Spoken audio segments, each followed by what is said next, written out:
mouth of the South, Jimmy Hart. Hey, check out my new tag team, baby, Monty and the Pharaoh. Hey, Jimmy, don't forget to tell them about Long Island's #1 pro wrestling broadcast. Well, you know what, I would, but you already did it. It's Monty and the Pharaoh. With Monty and Pharaoh. The Monty and Pharaoh Show. Monty and Pharaoh, bro. Monty and the Pharaoh. Monty and the Pharaoh. The Monty and the Pharaoh. The Monty and Pharaoh Show. And you're watching the Monty and Pharaoh Show. Monty and the Pharaoh. With Monty and the Pharaoh. Monty and the Pharaoh. It's Monty and the Pharaoh. Monty and the Pharaoh. Monty and the Pharaoh. Monty and the Pharaoh.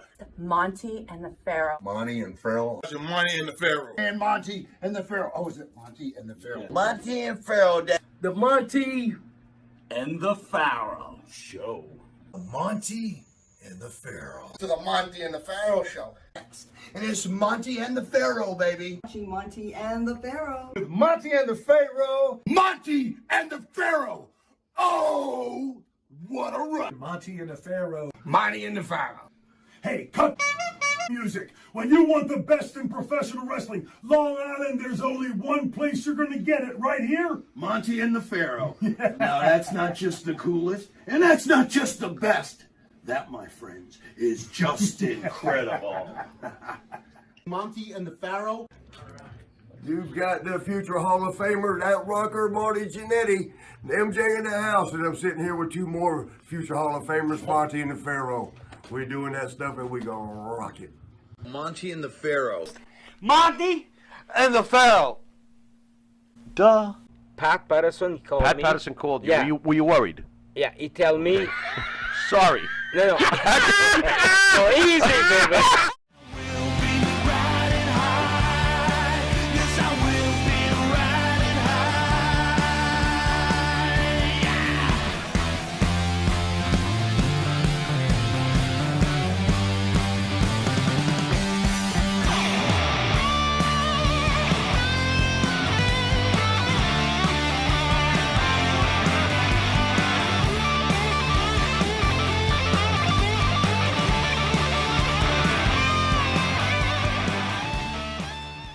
Welcome to Long Island's #1 pro wrestling broadcast out of Long Island, New York, straight from Indie Music TV, where we're welcoming our special guest, Doink and Dink, a.k.a.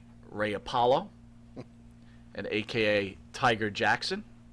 How you guys both handling the COVID era along with the civil unrest in the country right now?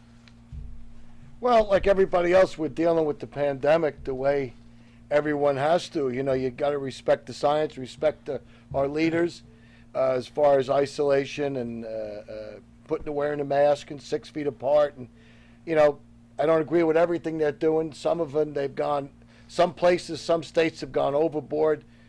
You know, you have to find a happy medium between putting people's lives and businesses out of business and just crushing them, and so that maybe they can come back. You know, some of it is just too strict, and some of it is necessary, you know. So, I mean, I think they found a pretty good happy medium. I'd like to see some of it loosen up so that maybe the small businesses and some of the people that are really struggling can maybe come back from it. The protesting in masses and in bunches, I think they're playing with fire, because I think a lot of them could potentially get sick and get ill. As far as protesting goes, peaceful protests are a guaranteed right under the Constitution. And I believe in our Constitution and our country. I love our country. As far as violent protests, I think that should be put down very strongly, very quickly, and not tolerated. Claude, you're from Canada, right? Yeah, What's it like in Canada right now? it's same to the state. For you put the mask, you go to the restaurant, put the mask everywhere. Any protesting going on in Canada? No.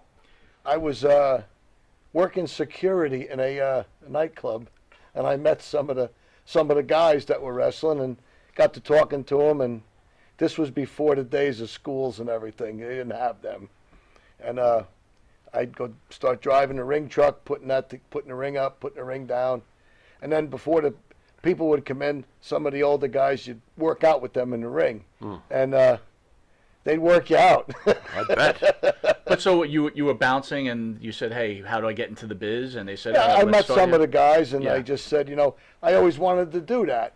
Who And- helped you get through the front door? Was there any particular wrestler that really helped you get in there? Yeah, when I started, it was Johnny Rods. Nice. Yeah. The unpredictable one. Yeah, and Johnny was great. And then he opened the door, I got in, and then I got real lucky because Alpha and Sika liked me. Oh, And that's a good thing. yeah, it's a real good thing.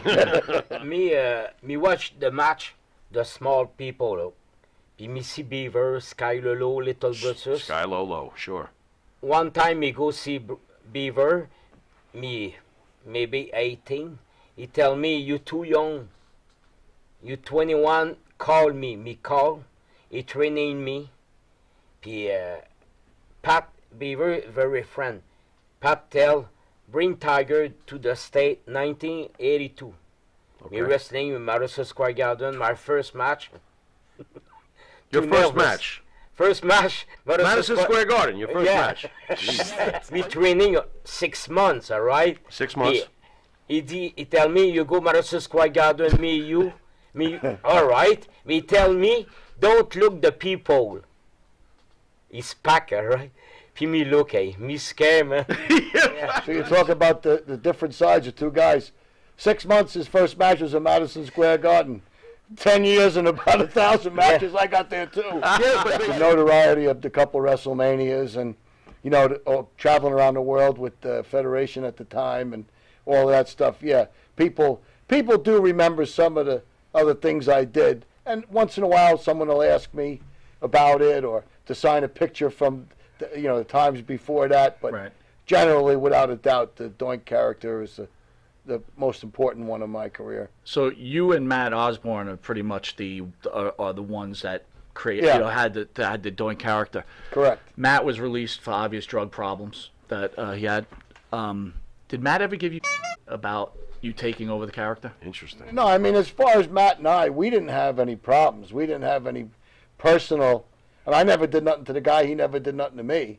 I mean, if he had a problem with the office, and the office and him decided to go different ways in the business, that was nothing to do with me. I mean, I wasn't working for the Federation at the time. I didn't know. So, I mean, as far as me and Matt having bad blood with us, I never did with the guy. I mean, if he had... Did he ever reach out to you at all to talk about it, or just? I mean, I talked to Matt a couple times, after I had already left. There was promoters that wanted to do, a Doink on Doink match, and they wanted to Which do... is a pretty good idea, by the yeah, way. and this and that, and but I never had a problem with him.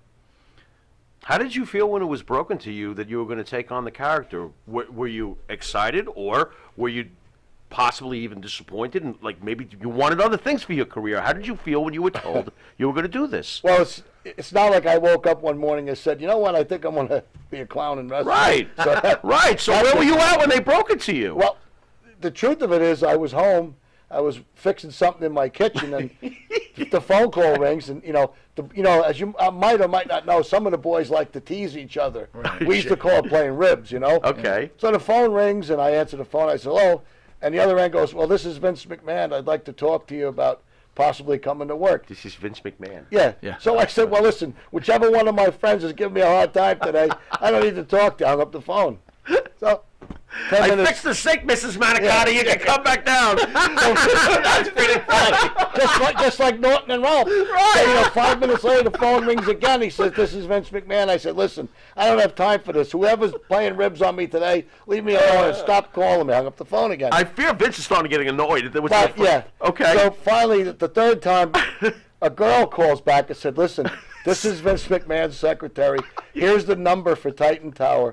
Please call it back. He wants to speak with you. Oh, wow. I said, all right. So Put the wrench down. yeah. So Okay. now the phone of the guy says, well, geez, I wonder if this is for real, Nah, can't be. Right. All right, let me call it back. Okay. So I call it back, and hello, World Wrestling Federation. I went, oof. Oh man! Oh boy, I just hung up on this cat twice. I said, well, this is Ray Apollo. I'm looking to speak with Mr. McMahon. She goes, yeah, he's been trying to get in touch with you. Oh my God! And they got rid of, or Osborne left, or he was on drug rehab. Okay. That Bam Bam Bigelow recommended you for the role as Doink. Is there any truth behind that? I know that I think Vince had asked a few people, like, about me, you know, who I was, where I was, what was going on. And I think, if I remember right, that Bam Bam and Afa and Yokozuna all told Vince about me. Okay. And at that time, you know, Yoko was the champion, and Afa was there with what you guys call, you know, Rikishi Jr. and Sam were the head shrinkers. And, Scott, I guess he asked Scott about me too, Bam Bam. So, yeah, it came from those three guys, you know, really. So I guess it paid off to know the Samoans then, huh? Well, yeah, I mean, they're friends of mine, so it was great being with them all this time, you know. I mean, they're like family to me. Yeah. We all do things a certain way. There's not two wrestlers the same in the world. Right. So everybody does things their own way. When you do it and how you do it is just how you switch things around. That's the way it was to me. You know, we've had Lanny Poffo in here, and he thought that Bigelow was a pretty arrogant type of guy, and kind of really wasn't a good person. He had some, yeah. I know you had a relationship with him. What was Scott Bigelow like? Well, all I can ever talk about is my own dealings with people. Yeah. I never take what anyone else says about it. I mean, Bam Bam and I would go fishing together. We would go pistol shooting together. We'd go hunting together. You know, we got along real well. And as far as the kind of guy he was, I mean, he'd do anything for me. And me for him. You know, we were on the road together. We would ride together. We'd room together. We'd help each other out. I can never talk bad about him. I don't have a bad word to say. Any truth to the excessive living? Because we have had guests in the past who said that he would, like, literally wipe his with $100 bill. Is there any truth to Bigelow being a partier and, you know? Oh, we all partied. You all partied. Okay. Oh, okay. Listen, anybody who sits in this seat and tells you that we weren't drinking beer and doing things Right. that we shouldn't have been doing Right. is a liar. Right.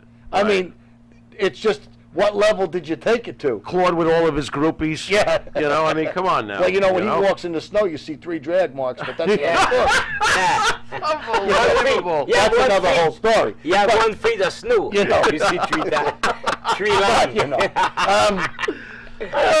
know, I mean, we all drank beer and had fun and did things we shouldn't have done. Of course. It's just that some guys took it to the extreme. Right. Right. You know, right. which is bad. Right. And I'm not advocating doing any of it, but Right.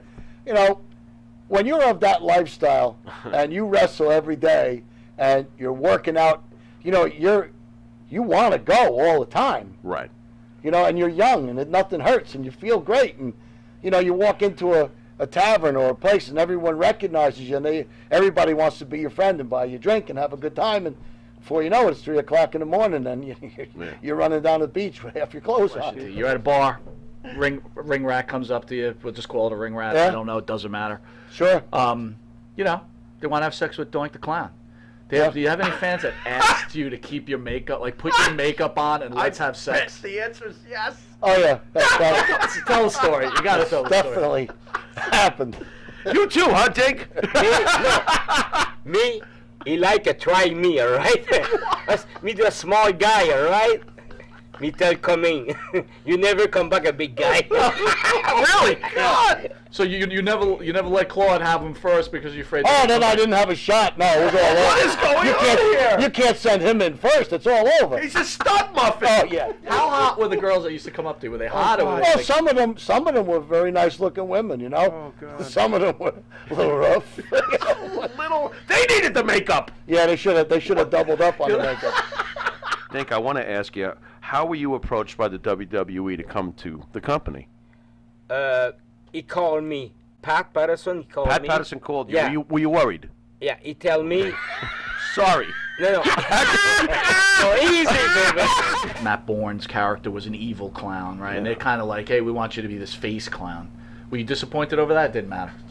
No, I mean, it didn't matter to me. I was grateful to have a job, you know, at the top level of the business, and you know, I always felt as though all of us guys that were in that locker room were just a tool in the box. Mm-hmm. How you were going to get this program, how you were going to get this TV show to be a winning TV show on. If you have 30 guys under contract and all of them are the same, we don't need you. Right.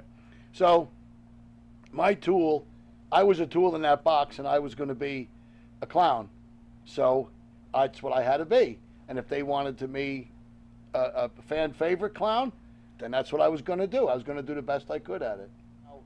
Would Bruno and Mike Cicluna and a lot of those, Brower and Dominic DeNucci, and the list goes on and on, would those guys have made it in the 90s? Absolutely. They were absolute talent. They So were you great think wrestlers. you definitely think like a Bruno Sammartino would have transitioned? Oh, yeah. No matter what? Yeah, without a doubt. Because he was just talent. He was pure talent. And as far as like Jeff Jarrett and Marty and Bammer and all those guys, could they have wrestled back in the 60s? Absolutely. They would have wrestled differently. They might have done different things, but they were athletes. You were around during the time period of the heyday of the Clique. Yeah. Did you ever witness some of the things, either of you, that they did to others in the locker room? I didn't have a problem with them. I mean, listen, it's like anything else. You go to work in a factory. You didn't want to slap out of Shawn Michaels? Oh, well. Be honest. Be honest. I did slap him once in a Royal Rumble in a Providence. It's on tape. Okay. I slapped him in the mouth. What led you to do that? Because he was being obnoxious, and he would mess with people and, just be belligerent. And, but since then, the last time I saw him, Shawn really grew up. He's a much nicer person. And I knew that part was always there. He just, I think for whatever reason, he had to have a chip on his shoulder and not let that nice guy come out. Because the last time I saw him, he was really nice. Yeah. I said, why weren't you like this for the last 25 So years? clearly you didn't like him Then. then. Well, it wasn't me. I mean, it was Tito Santana. Yeah, We've had him on the show a few times. Had him on several He's times. one of the nicest guys you'll ever meet. Yes, in he this business. is. Yeah. Tito wanted to beat him up. Now, if you could get Tito Santana to fight with you, you've accomplished some you win. Yeah, Because yeah. he's one of the nicest gentlemen in the business. How about his partners, Hall and Nash? Well, is it also arrogant central, or what are we talking here? I mean, anybody knows this business. I'm not telling you nothing you don't know. Okay. And by the way, Scott's in the studio. And Scott Hall had a substance abuse problem. Right, of course. And when Scott was straight, he was a nice guy. Right. He would get belligerent and nasty when he was jacked up. And there's a guy that had more talent than half of the company. Sure. He was a big, good-looking, talented guy that would have went 10 times as far as he did if he wasn't messed up on a little bit of the stuff. But he had it all. So when you get the call to the WWE, is that during the time where McMahon towards that steroid trial? Oh, yeah, I walked right in on the heat of that. The minute I got there, we had random drug testing imposed, because of he was going to court. Vince originally had a 22-count indictment against him, and Terry was named in it, and there was a lot of heat going on for that. Sure. We all paid a stricter price for that because the random drug testing came in. If you got caught 3 times, you got fired. It was on, and they weren't just tested for steroids; they tested you for everything. Now, you never knew when it was coming. Did you hit the juice? You're a big guy. No, you I never did. hit the juice. I didn't have to. You just my problem was He was losing taking weight. it all for you, right? Well, your problem was losing the weight. Yeah. What? I was always the God. fat kid skipping rope in the shower, Oh boy. WrestleMania 10, Madison Square Garden. What was that feeling like for you guys coming out there that night? That is major, major stuff going on. Anybody who gets into the wrestling business, it's like any kid that plays baseball or football. You want to play in the World Series, Yeah, in Yankee Stadium, It's the Super Bowl, or WrestleMania. you want to play in the Super Bowl. WrestleMania, Super Bowl, baby. WrestleMania. At the Garden. Madison Square Garden. The birthplace. Jeez, it don't get any bigger than that. Were you nervous? You'd already been there. No You more. were okay this time, No right? more. You were good, right? You was okay? Yeah. You sure? He was like a prostitute in church. He was so nervous. Are you kidding me? What was the payday for WrestleMania 10? Ooh. Well, Come on. if we want to let Come on. my payday, Yeah. was $16,000. Here's where the team breaks up. You made more, didn't you? What did you make? I'm just kidding. What was your payday for He WrestleMania? probably got half. Oh, man. Were you happy with that payday? Yeah, I mean, I thought it was okay. I really did. Yeah. I mean, for where we were on the card, How long was the match? 10 minutes. He got 16 grand for 10 minutes. It's not too Yeah, bad. but what about the Can I 11 borrow years- your makeup kit? What about the 11 years it took to get Yeah. No, I don't want to hear about that don't that. count. And when I was Sergeant Kruger, I was Sergeant Kruger. When I was Ray Apollo, I was Ray Apollo. When I was Doink the Clown, I was Doink the Clown. Right. Like I said to you before, when you asked me about turning from an evil guy to a fan favorite, and I was a wrestler, and I would put my wrestling skills in whatever wrapper they wanted me to put it in. Yeah. So when I first started in the business, and most of the guys that have made it will tell you the same thing. When I was 22, 23 years old, I would have wrestled for nothing. I loved it. I couldn't wait every day to get on the mat. I loved it. I loved Right. having fun. To me, I couldn't believe somebody paid me as much money as they did to go in there and have fun with my friends. I liked to fight. I mean, I had a lot of fun. Yeah. I liked the physical contact. I liked being with my friends. And then the best part was after it was all over, you went and had a couple of beers or you had some ice cream, you shot pool, and, it's like anything else. People say, well, is there guys you didn't like? Of course. Right. I mean, what do? You work for an assembly line. Isn't Yeah, there guys you don't like? Sure. You're a school teacher. Isn't there other school teachers you don't like? Of course. Not everybody you're going to like. But by and large, 95% of the guys I got along with. I had a lot of fun. I couldn't wait to go somewhere and have fun with my friends. It sounds screwed up, but in the beginning, I couldn't wait to get back on the road. No, you know I what? loved it. That's I really miss Owen Hart. Really? Owen Tell us about Owen.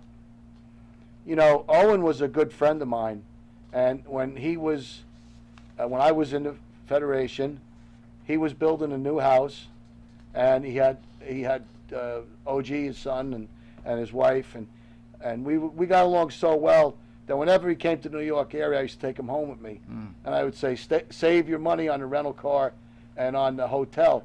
Stay with me, put that towards your house, He says, yeah, I'm going to build a nice house. I'm building a nice brand new house for me and Martha, He goes, as soon as my time in the Fed is over, he was a school teacher. He goes, I'm going to go back home and, teach school and have a nice life with my wife and family. And I said, that's great. I really hope the best for you. And we talked all the time. And I talked to him just a week before he died. Your thoughts the night that he passed? What did you go through as far as emotions when you heard? Were you watching live by any chance? No, Okay. thank God, because that would have been really bad. How was it broken to you, the news? A friend of mine called me up and told me. Okay. And, almost right after it happened, he called me and said, did you see what happened? And I said, no.